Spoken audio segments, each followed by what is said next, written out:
Yo, taxi na tayo mga kapoche no?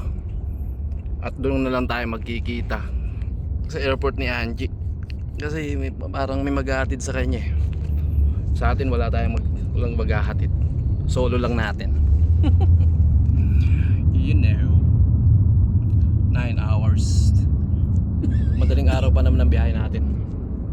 Alas 2. Pero mas mabuti ng inagahan natin eh, no? Anong oras ako? 9:04, quarter to 10. Okay lang yan. Nagkamali pa tayo. Hindi pala nagkamali. Pinano muna natin, pinabalot muna natin bago tinimbang eh. Sakto lang naman 15 kilos. Yan mga kapoche oh. Buti nga ka mo.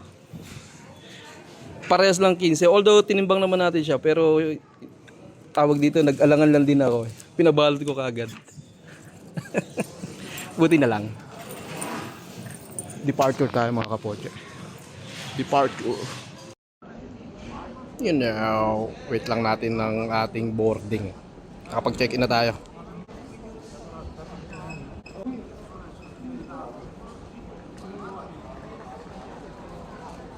Departure.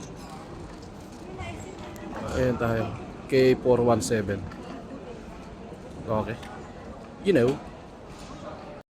Okay na tayo sa scanning, no? Ang hahanapin naman natin ngayon yung ating gate D7, D8, D2, D1.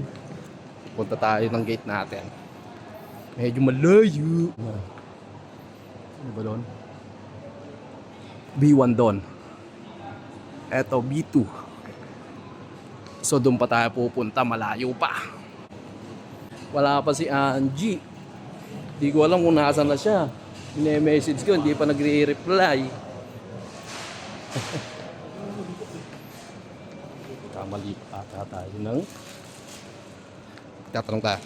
So, ayun. Second floor pa pala mga kapoche. Ang D, no? Kasi itong B lang to. So, tataas pa tayo. You know.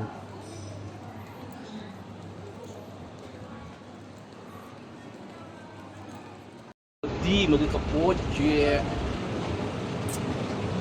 Taas tayo. Pakita ko. You know. You know. Wala pa si Angie. Nasaan ka na? May iwan ka aeroplano. D7, D9. So, dun tayo. D7, D8 tayo. You know.